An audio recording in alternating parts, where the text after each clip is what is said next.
Boy, we back like we left something. Week 9. Come get your fix. Junky scratch. It's going down, baby. We got the full slate of games. We're going to let you know about the little tidbits. Because as for us men and us sports lovers, this is like our drama. You know what I mean? If y'all like that reality TV, we got the here for you in the NFL. We let you know what's good, what's popping. Storylines. He mad at him. He slapped him. He slapped with what? It's all going down. Yes. So first up, you know we got to start with that big divisional clank, high voltage matchup. Cincinnati, Cleveland Browns. Woo! This is going to be a good one. But before we get to who's on the field, I got to let you know who's off the field. Yes. Odell Beckham Jr. is being released by Cleveland. In a crazy, weird sequence of events leading up to the trade deadline, foreshadowing him getting traded, but it never happened. LeBron James himself, Cleveland faithful, even tweeted out, "Free Odell." Now the rest of the sports world, the rest of the regular peons in the world was wondering, free Odell? What are you talking about? Did he get locked up? Let me go to Wikipedia. Let me see what happened. No, brother wasn't locked up. He was mad because his lack of production in the offense. Followed by this, the next day later, Odell's dad, Odell Beckham Jr. Sr., proceeded to put out an 11-minute video on his Instagram, on his Twitter, on everything, of all of the missed passes Baker Mayfield has thrown to his son. Underthrow, overthrow, not throwing at all when he wide open, running down the field, twiddling his fingers like he in the Michael Jackson damn video. Yes. Put a little compilation video of it. Boom, posted it. Everybody saw it. They interviewed Baker Mayfield after this. This is the first time I love the moxie in Baker Mayfield. But this is the first time I ever seen this man visibly shaken. Come on, man. Look at Baker, all the stuff he's been through. Like, his head coach went to the opposing team a couple years ago when Hugh Jackson left, beat the hell out of him. Ran over, didn't even shake his hand after the game. Like, he wears heart on his sleeve. He an emotional dude, and I love you for that. But this time, his confidence was wavering. Not only did the whole world and him get to see all the man passes and not reading the reads when Odell was open, but then have LeBron, who's a Cleveland faithful, basically choosing Odell over him like LeBron James is choosing size, baby. Wow. It was going down. So, back to the game. Oh, yeah, Odell's going to be released. And they're trying to work out something with his salary. They take the signing bonus off so it can be more friendly for teams to get him off the waiver wire. Yeah, just like fantasy football, they trying to get him off the waivers. If he clear waivers, of course, he can go to any other team he wants. And, man, it can get scary if a team like Green Bay Packers picks up Odell. If a team like Kansas City Chiefs, who need that third option, picks up Odell. Oh, man. It can get real murky out here. Like, what about Seattle? Like, jeez. If that man clears waivers, it's going to get real. I actually hope he does, just because I like to see the interesting stuff. Okay, but back to the game. Cleveland, Cincinnati coming off a couple of losses, highlighted by that Jets shocker. Who is Mike White? Stand up. And with the game itself, I just think Browns is riding real low right now. So, they don't got their two-headed monster at running back right now. They got Chubb. Cincinnati got them Trey Henderson and all them with them just running, just shutting the party down. I think they're going to catch Baker at his low point. I think they're going to cover this 2.5-point spread at home. I'm going Cincy. I don't think they're going to lose 3 in a row. I think the Browns is not going to cover. I think they're going to get folded like a chair. And I do think that over is a nice play in this game, though. That over 47.5. If you can get it at that, take it. Next up, we got the Raiders. We got the Giants. Giants at home. 2-6 Giants, 5-2 Raiders. RIP, we got to give a shout out to, somebody lost their family member and their dog, Henry Ruggs. Hit somebody going 156 miles per hour on the Vegas Strip. He's been cut by the team. The person, his family's in mourning. Like, that was a real sad case. I'm telling you, it was a lot of craziness that happened this week, y'all. Now, with that being said, the two teams play each other and Giants are a 3-point underdog. This is definitely a worse tragedy than John Gruden getting fired. Hands down, second to none. But in the wake of this, everybody wants me to say Giants high voltage sugar, pluck it in. I can't do it though. The old Italian pimp coach, Versace, I call him. He got the team just on next man up. It don't even matter. And it's crazy that I'm really picking them with this spread, with this 3-point spread, because Bradbury just shut down Kelsey. Bradbury for the Giants. Ooh. Will he do it against Waller? He might. I just think they got too many weapons over there. Too many weapons, got a running game. Their defense is really why I'm picking them. Because Saquon's not back. Love Tony. Love Kadarius Toney. He's balling. But I just got to roll with the all-black Vegas Raiders in the face of adversity. With Versace calling the plays. Next up, another tragedy in the NFL. Jameis, don't blame us. Winston is down. Just had his signature moment. Beating the Bucks. He was on Tom Brady ass, y'all. I got to say it like that. He was on him. Yeah. He was snapping. Defense was snapping. He tore that leg up late in the game. He's out for the season, unfortunately.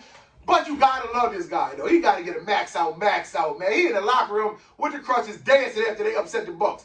With the crutches, one leg, getting it. Like, if that ain't a team player, I don't know what is. He wasn't sad sitting over there like, we won, but I'm done. No. He was letting it rain. They had a little champagne. It was going down. It was really crazy. I loved it. Now, with that being said, are the Saints on high voltage shocker alert against the Falcons? Saints are at home. Saints are a 6.5-point favorite. One out there starting quarterback. With a hobbled Malcolm Jenkins in the secondary. Damn. Bring this little tidbit to you. The Falcons are also missing Calvin Ridley. Ooh, he evened up the playing field a little bit. That's his second go-to guy. Pitts, Ryan, nice little collaboration. They doing their thing. The Saints defense, though, man, that's the reason why I'm going Saints to win. Falcons to cover, though. I think Matty Ice is going to make it rain, make it close. I like the over in this. We don't even know who's starting at quarterback. They said it might be Trevor Siemian, who came in and snapped last week. And it might be Slash. Y'all know the other quarterback? Yeah, it might be Slash. He might come in and do his thing. If he clears that concussion protocol. He's been limited in practice, so we don't really know how that's going to go. But I'm taking the Saints for the win. I'm taking the Falcons to cover in a high-voltage shocker. Next up. We got a game that's off the board right now, but you might be able to get on DraftKings and get it on the board if you really like this game. We got the 7-1 Cardinals. We got the 3-4 49ers. 49ers are a 2.5-point favorite. Yeah. I had to re-look at that. They're a 2.5-point favorite. The reason why is because Kyler Murray's status is in question. Kyler Murray really hasn't been right since a couple weeks ago when he got that crazy hit. And he's flying like a pancake. He's undersized. He's like Tua. He makes magic, but if somebody knocked that pixie stick dust out of his hands, he's gonna be moving a little finicky. He's gonna be wavering a little bit, trying to get his act together. Yes. Now, wide receiver A.J. Green. COVID, he's out of there. Give him the door, show him the boot. Hopkins, D-Hop. He battled a couple little injuries. He might play, might not play. He might run on the field, put his helmet on, just play like he did at the end of that Green Bay game before they lost. Like, the coach don't even know what he's doing. The coach say, yo, he a competitor. Who am I to stop him when he say he can go? Damn, he got some pull over there, cuz. D-Hop is not playing out here in these streets. So, 49ers. What's happening on their side? They dealing with a couple injuries too. Jeff Wilson might be back though. George Kittles is coming back. You know he's one of the most dynamic tight ends in this game, baby. You know we got to go with the San Fran and put our money on this if you could. You know what I mean? But this game right now is off the board. So you can go online and get this game or whatever, but you can't walk up and bet it at Delaware Park. All that is closed down. Harris Casino, possibility it might be open there. I haven't reached out to my sources yet. But Jimmy Garoppolo, before we move on, My man really had like a perfect game last week, y'all. San Fran did not have to punt the ball one time. They did not turn the ball over one time throughout the whole game. So, yeah, I know the Cardinals' defense is nice, even though they minus J.J. Watt. But if that man can show the consistency like he did last week, that brother gonna keep his starting spot, man. He gonna help them max out cash out for him and make it a little fuzzy in that big lead that the Cardinals got. They can chip off something right here. So I'm definitely going 49ers to win, Cardinals to cover, though, if you can get that game. Because if Colt McCoy starts, he going to do a little something. 49ers defense not at full strength. So I think this is going to be a close one, but I think 49ers actually going to edge them out on this one. Yes. Next up, high voltage shocker, Eagles over the Chargers. Let me wipe my brow. Tell you why I'm thinking this. Yes. Now, we got to watch out for the traps, y'all. Sometimes it's right in front of us and we don't attack. This, no way in hell, this should not be at least a 5-point spread with the Chargers as a favorite. The Chargers are rested.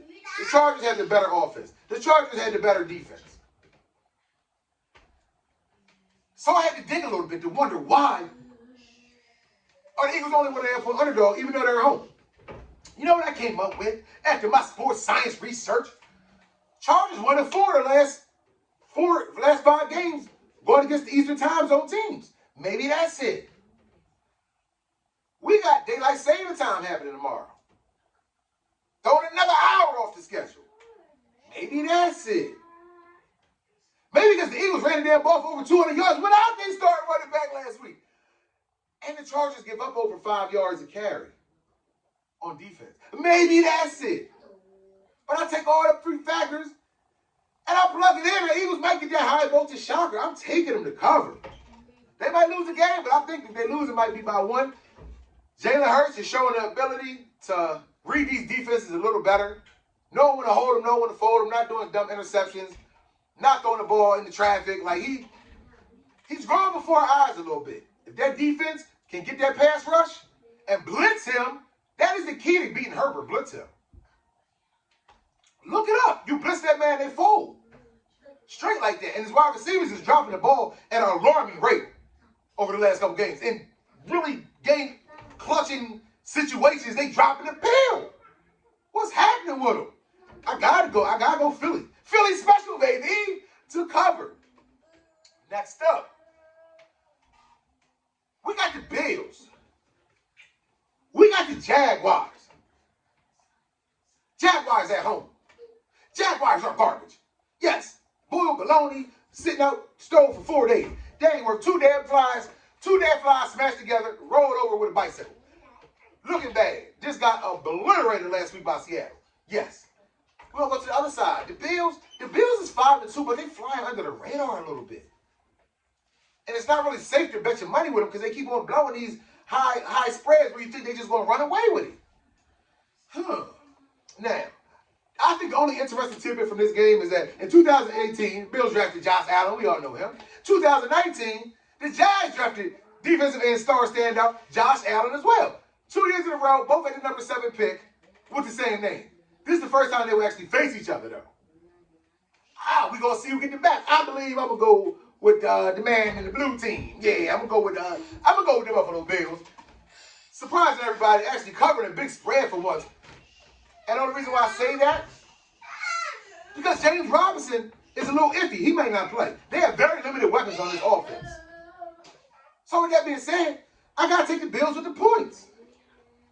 Next up, we got a little more drama. To be vaccinated or not to be vaccinated, yes, that brings us to the Green Bay Packers and the Kansas City Chiefs, baby. Woo!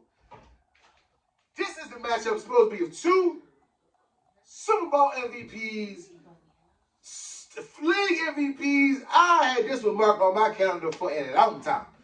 But my boy, my dog, just gave him a max out last week. Aaron Rodgers, not going to be in the game. Got COVID. Got caught up lying about being vaccinated. That's that man's opinion. He vaccinated. He's not vaccinated. They trying to paint this man to look crazy in the media.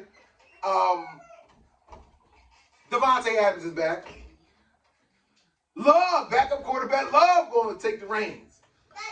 Jair Alexander might be back too. They locked down quarter that they've been winning without. Lizard Man might be back. Valdez Scandrel is back. Yo, Packers might get this little upset. They might. I'm not going to say, but they might be in line for a high voltage shocker. I like what they're doing. Mahomes, love him, but he just leads the league in turnovers, and he's like, wow. And the way that Packers defense actually grounded Arizona a couple weeks ago.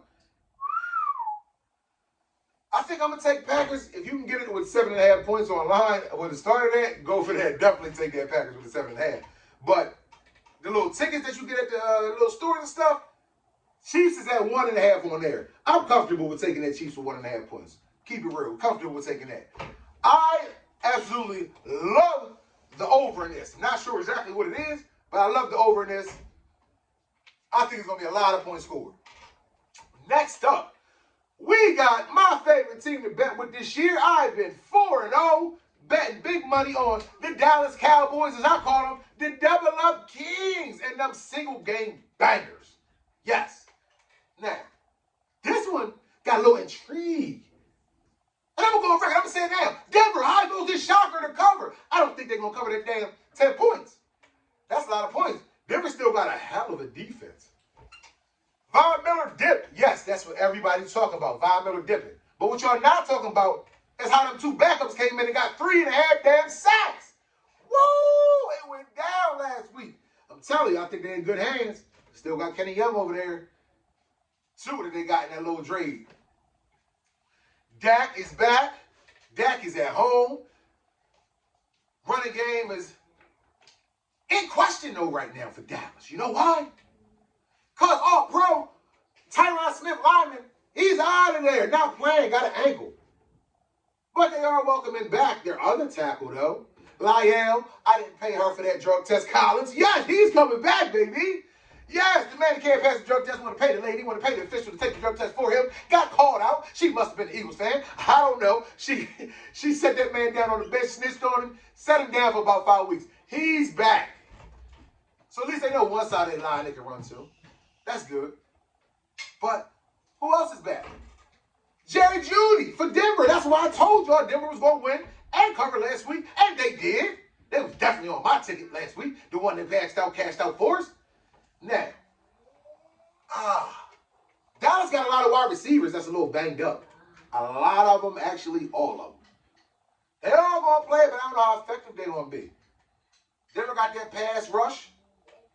I got to go. You know I love betting with Dallas this year. You know, like, we got to go where the money is. It's nothing personal. So this one is nothing personal. I'm taking Denver with the points. High voltage shocker. Next up, see the team I got on? Oh, yes. New England Patriots, baby, who have been resurrecting their season week by week, making it look easy. They're going against the possibly Christian McCaffrey, Les Caffrey with Carolina Panthers. Every week we get the same thing in the damn report. Carolina got this man on the field, limited practice. Game time, they never roll him out. Carolina's sporting that good defense, though. I ain't gonna lie. I gotta say, I'm going with the Patriots, man. I'm going with the Patriots, though I really like Carolina in this teaser, though, just because if McCaffrey and them do play, they might actually beat them. Like, that 1-2 punch, they don't even have the second good punch on Patriots. They hit you from here, from this angle. You don't know if all these people going to step up in the same game, going against a good defense. And you add McCaffrey and Sam Darnold. If he come back from that concussion last week, Panthers can take this easily. And the Panthers at home. So, I'm going high voltage shocker. We changing this up. I know I got the Patriots hat on, but the more I think about it, I think it's setting up for McCaffrey and Darnold to show that magic they did one in the first 4 games, looking like the hottest team in the NFL. And yeah, I'm going Panthers to cover. You better keep your eye on it, though. Just make sure McCaffrey don't play if y'all taking them. I'm taking them, whether he play or not. I just got a feeling. Next up, we got the Texans. We got the Dolphins. How ironic are these two teams playing each other. How ironic is it that these two teams have been linked all freaking season, y'all, and they're next up on each other's schedule right after the trade deadline? What? Yo, that's crazy. That's literally crazy, y'all. So, Tua's still the starting quarterback over there. Deshaun Watson never got traded. They never cleared up the legal stuff first, so Miami didn't push the button. They didn't George Bush the button over nothing. Like, they said, nah, we ain't going to get him here and he's not playing. Nah, no max out, cash out. Sit down, get your stuff straightened out. We'll holler at you in the offseason. Ugh. Shock everybody. So, who is suiting up? Tyrod Taylor's back. Woo! We remember Tyrod Taylor vividly from week 1. When we were all like, no Deshaun Watson, no chance. Yeah, you remember that young boy? And they beat the brakes off of the Jacksonville Jaguars. Only win of the season came when Tyrod was at the helm before he ended up getting injured. I think this might be an audition game for both of these quarterbacks, though. I don't think, everybody knows Tyrod can't stay healthy. It's not his fault most of the time. Doctors be messing him up twice. Oh, God. He be getting hurt. Like, he's not a long-term piece there. Tua's not a long-term piece there. They've been talking about getting rid of him more than they've been talking about his play, which hasn't been that bad on the field. Dolphins are a 5.5-point a favorite at home. Dolphins can't stop anybody from scoring. Texans can't freaking score. Damn. You know what I mean? Like, what the? Something got to give. Something got to give. I think it's going to be a lot of points. I think that 46.5 over is definitely going to be in play. This is the one team that the Texans can score again. And with a reliable veteran quarterback at the helm, they actually might score a lot. I like Texas with the high voltage shocker, which is not a shocker. Both these teams are bad. One win on each side. Yeah, I like the Texans with the points. The only reason why I like them is because I'm getting points. Both these teams is bad, though. Next up, we got the Ravens. We're at home against the Minnesota Vikings. Now, call me crazy. I've been called a lot of things in my life. It don't matter. It only matters what I answer to. But I'm thinking Ravens lose. High voltage shocker, yes. I just think Minnesota matches up with them on defense. Lamar Jackson versus the world. I don't see it going crazy like that against Minnesota. I just got a hunch. I think that over is definitely in play. That over 49. I think it's going to be some points scored. But I believe Minnesota can cover this 6.5 point spread easily. It's no DeMille Hunter. I'm taking Minnesota without their sack leader. Yes, I know what I'm saying. I'm standing here what I'm saying. I think it's going down, though, y'all. I really do. Now, who we got next? We got Bears. We got Steelers. Justin Fields has been running like he is trying to flee the country. Like, his line is not giving good protection. But last week, he showed off a crazy athleticism getting that 22-yard touchdown. He was dipping and diving, looking like Willie Beeman out there in that field. I'm telling you, he was maxing out, cashing out. But they lost, as I predicted, because they don't got enough. Steelers line is not that good either, but they are actually making it work with these young guys. They got a whole fresh batch of youngins, Sour Patch Babies over there with Big Ben old ass behind the center, making it shake. I believe Steelers will win this. 6.5 point underdog are the Bears. I think the Bears going to keep it close. The only reason why I'm saying that is because it's a Monday night game, and that crazy stuff always happens on these Monday night games. So, if I learned my lesson last week from betting on Jets with the points, I knew who was going to win the game. Mike White got hurt. So I should have just took the favorite with the money line. All night games, just take the favorite with the money line. If you're going to take the points, take the underdog. Straight like that. Underdogs cover like 89% of the time this year. Like, I think it was, I had the stats a couple weeks ago. I believe it was like 5 out of 22 games that the favorites actually covered on these night games. Now it's probably like 6 out of like 25 when you include the Thursday night, Sunday night, and Monday game. So, yeah, it's looking a little crazy out here. Steelers to win, Bears to cover. I'm going Steelers money line though, on my bet. Now, next up, who we got? We got that Sunday night football game. Who was looking like it was going to be a preview of the Super Bowl before the injury to King Henry, y'all. Oh, man. Adios, mios. Derrick Henry out for the season. Damn. That thing said shotwaves, man. That boys was 6-2. They was looking good. The Rams, they looking good. But with King Henry out, 7.5 point spread, I think you'd be a fool, even though this is a Sunday night game. I just told you about them night games. I think this is one that is going to actually get covered with the points. I'm going to take the Rams with the money line and the Steelers with the money line. Maybe make that a 2-team parlay and possibly put the over-under on one of them. Make it 3 teams. Maybe put 50. Call me the new 50 boy. I've been stacking with them $50 best this year. What? Yes, indeed. Yes. So, for Rams with the points on that one. Me personally, just taking the money line though. Now, I got to roll up on you. It is the time, baby. It is the time of this video where we got teaser time. Let's get it. We 2 out of 5 on these teasers, maxing out over 30 different people for them chit-chings, and now been tipping me good like a stripper with no paces. Love ya. Next up, we got Texans plus 13.5. Browns plus 16.5. Vikings plus 13.5. Patriots plus 2.5. Cincinnati and Cleveland under that 51.5. Las Vegas and New York under that 51.5. Chargers plus 5.5. Chiefs plus 6.5. Steelers minus 1.5. Rams minus 1.5. Let's max out, cash out. We in that money frequency. Always looking fresh to death. Holla at your bizoid. Sportsjunky, come get your fix.